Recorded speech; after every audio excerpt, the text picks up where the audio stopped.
Hey everyone, welcome back to my channel Limitless Learning.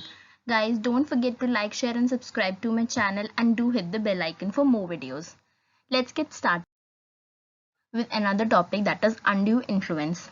So last class में we studied about coercion, which was under topic free consent.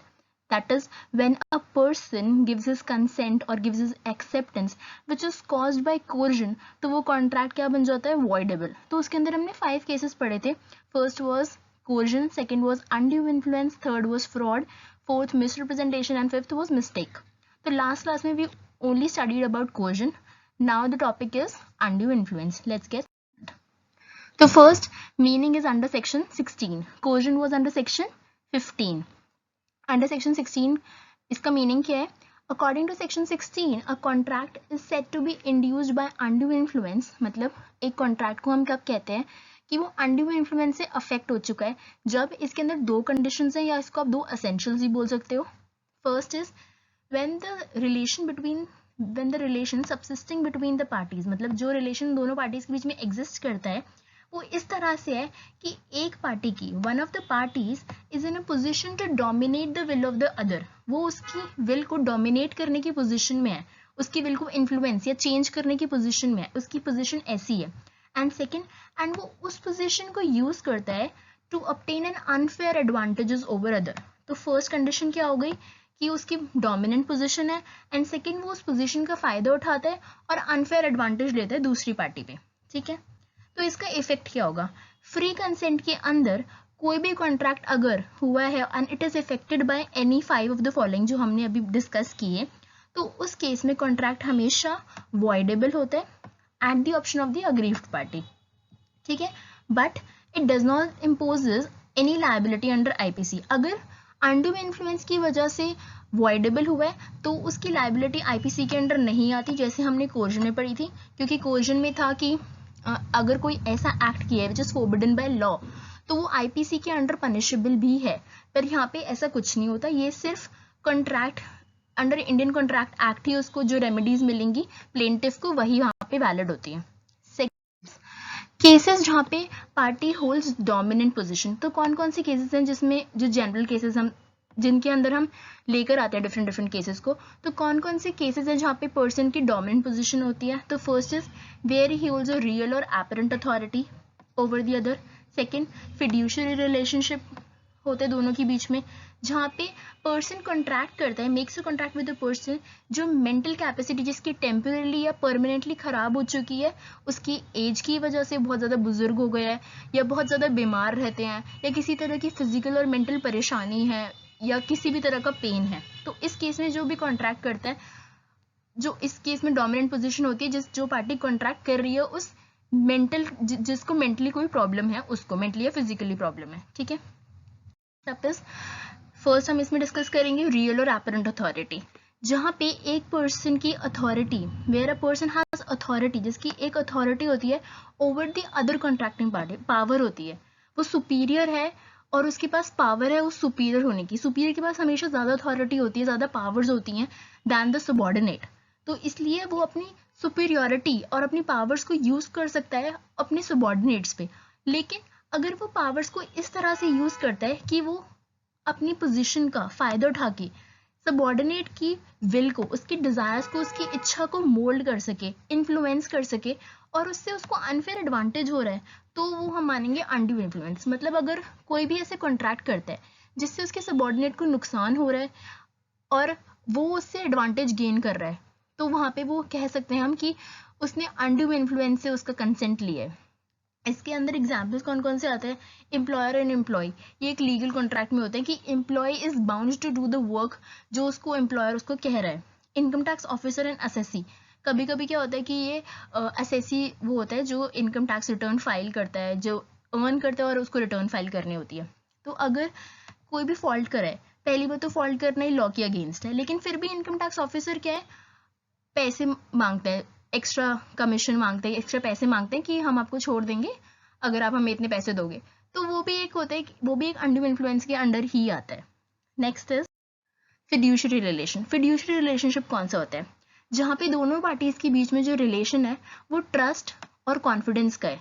भरोसे का, प्यार का relation जो होता है वो फिड्यूशरी रिलेशनशिप के अंदर आता है। तो हमारे अंदर ये एक्सपेक्टेशन होती है कि अगर हम किसी के ऊपर भरोसा करते हैं तो वो हमारा भरोसा नहीं तोड़ेगा, there will be no betrayal among them. But if one party takes undue advantage of this relation and वो गेन करता है अनफेयर एडवांटेज उसके साथ कॉन्ट्रैक्ट में आके, तो वो जो पार्टी जो अफेक्ट हुई, जिसको सफर हुआ है इस कॉन्ट्रैक्ट की वजह से, वो इस कॉन्ट्रैक्ट को अवॉइड कर सकती है, कोर्ट में जाके स्यू कर सकती है ऑन द ग्राउंड्स कि my consent was obtained through undue influence. तो इसके अंदर एग्जाम्पल कौन कौन से आते हैं fiduciary relationship, trust and confidence के, parent and child, husband and wife, guardian and ward, principal and agent, ये सब रिलेशंस जो आते हैं वो फिड्यूशरी के अंडर स्टैंड करते हैं। इसके अंदर एक केस लॉ है मनु सिंह वर्सेस उमादत्त पांडे। तो यहाँ पे फैक्ट्स ऑफ द केस क्या आते हैं कि जो मनु सिंह है वो और उमादत्त जो है ना वो एक प्रीस्ट थे, तो मनु सिंह इनको बहुत ज़्यादा मानते थे, वो होते हैं ना मान्यता होती है किसी गुरु के लिए, किसी एडवाइज़र के लिए, तो वही था। और गुरु दक्षिणा में इन्होंने क्या किया, मनु सिंह ने इनको अपनी गिफ्ट डीड मतलब प्रॉपर्टी अपनी एज अ गिफ्ट दे दी थी, गिफ्ट डीड की तरह दे दी उमादत्त पांडे को। लेटर ऑन उन्होंने क्या किया, थोड़े टाइम बाद उन्होंने वो वापस लेना चाहा कि मैं अपनी प्रॉपर्टी वापस ले रहा हूँ। तो कोर्ट में जो आया इसका डिसीजन आया, तो ये आया था कि उमादत्त पांडे ने मनु सिंह का कंसेंट अंडर अनड्यू इन्फ्लुएंस लिया था। He was not willing to gift his entire property as a gift to Umadatt Pandey. वो पूरी प्रॉपर्टी नहीं देना चाहते थे, लेकिन इन्होंने अपना अनड्यू इन्फ्लुएंस यूज़ किया, अपनी पोजीशन का फ़ायदा उठाया, इस फिड्यूशरी रिलेशन का फ़ायदा उठाया और वो पूरी property as a gift deed अपने नाम पे करा ली। तो यहाँ पे ये जो कॉन्ट्रैक्ट था वो voidable at the option of Manu Singh. Manu Singh कौन है यहाँ पे, प्लेंटिफ है।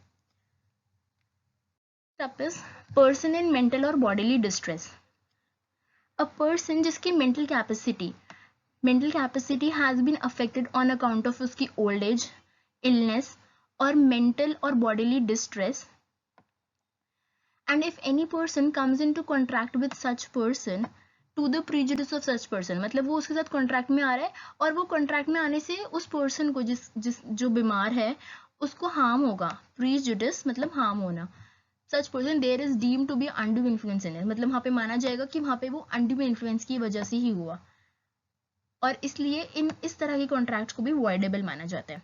अब हम एक और चीज़ पढ़ते हैं। हमने कैपेसिटी ऑफ पार्टीज़ में पढ़ा था कि अगर कोई पर्सन मेंटली इल है और वो terms and conditions of contract को नहीं समझ सकता या रैशनल जजमेंट ड्रॉ नहीं कर सकता किसी भी सिचुएशन को लेके, और अगर आप उसके साथ कॉन्ट्रैक्ट में आते हो तो वो कॉन्ट्रैक्ट कंप्लीटली वॉइड है, क्योंकि वो पार्टी इनकॉम्पिटेंट है कॉन्ट्रैक्ट के, वो पार्टी केपेबल ही नहीं है कॉन्ट्रैक्ट में आने के लिए। यहाँ पे भी मेंटली इल की बात कर रहे हैं, तो दोनों के बीच में डिफरेंस क्या है? दोनों के बीच में डिफरेंस ये है कि वहाँ पे ये कंडीशन स्पेसिफाइड थी कि वो terms and conditions of the contract को समझ नहीं रहे। तो अब हम अगर हमें ये इसमें फॉल करता है या ये फ्री कंसेंट के अंदर फॉल करता है या कैपेसिटी ऑफ पार्टीज के अंदर फॉल करता है, ये सर्कमस्टांसेस ऑफ द केसेस को स्टडी करके निकालेंगे। तो यहाँ पे क्या है कि अगर कोई पर्सन बीमार है और उसकी बीमारी का फ़ायदा उठाकर आप उससे कंसेंट ले रहे हो कोई चीज़ करवाने का, तो वो कॉन्ट्रैक्ट वॉइडेबल है। लेकिन अगर वो मेंटली इल है और उसकी सिचुएशन ऐसी है कि वो टर्म्स एंड कंडीशंस नहीं समझ सकता और फिर आप उससे कंसेंट ले रहे हो, तो वो कॉन्ट्रैक्ट वॉइड है। ठीक है।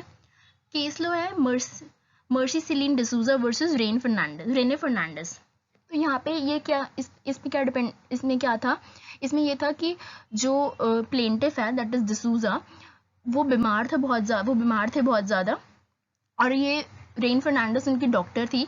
तो उन्होंने क्या किया कि वो उनको सही करने के लिए, इलाज करने के लिए, तो वो उनसे हमेशा एक्स्ट्रा पैसे मांगते थे। तो लास्टली उन्होंने क्या किया कि वो चाहते थे कि डिसूजा अपनी सारी property as a gift deed transfer कर दे रेने फर्नांडिस के नाम पे।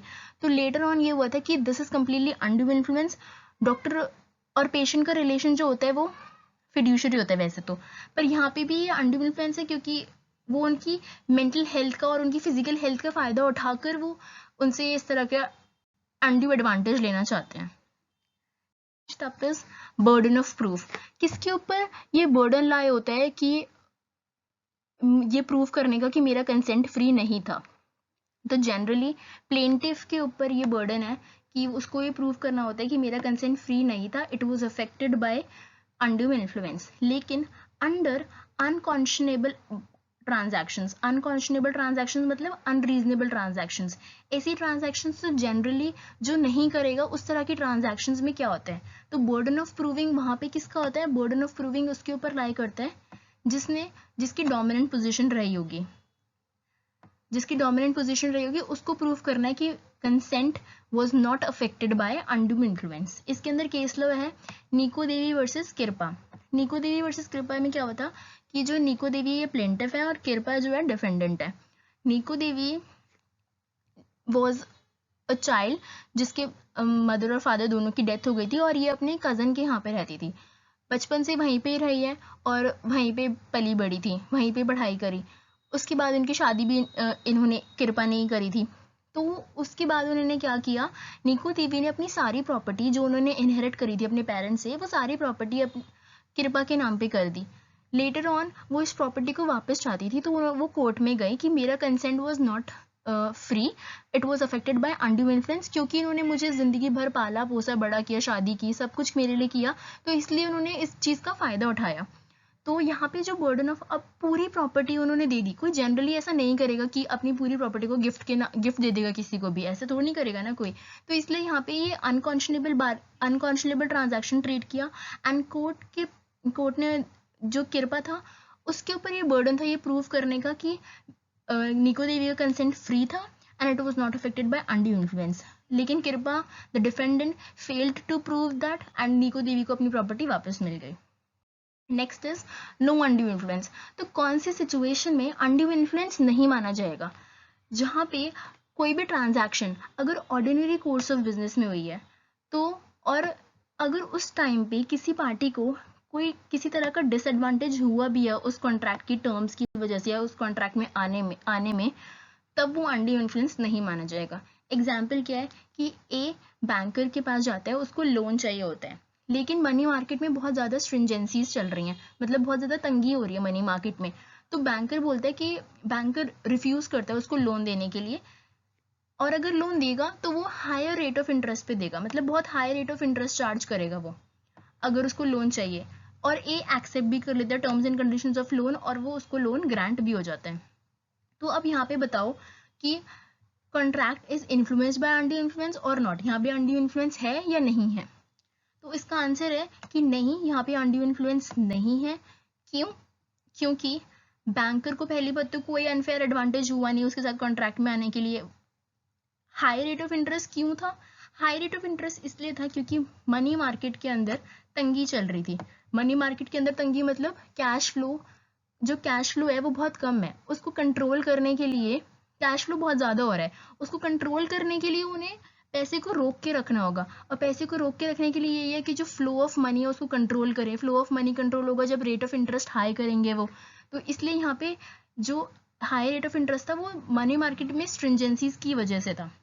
दूसरा, जो लोन हुआ वो ऑर्डिनरी कोर्स ऑफ बिजनेस के टाइम पे हुआ, तो इसलिए दोनों ही कंडीशन सेटिस्फाई नहीं होती हैं अनड्यू इन्फ्लुएंस की, तो यहाँ पे ये इसको अनकॉन्शनेबल ट्रांजैक्शन नहीं माना गया, ओनली ऑन द ग्राउंड्स की वो higher rate of interest charge कर रहे हैं, तो ये कम्प्लीटली वैलिड था कॉन्ट्रैक्ट और यहाँ पे अनड्यू इन्फ्लुएंस नहीं था।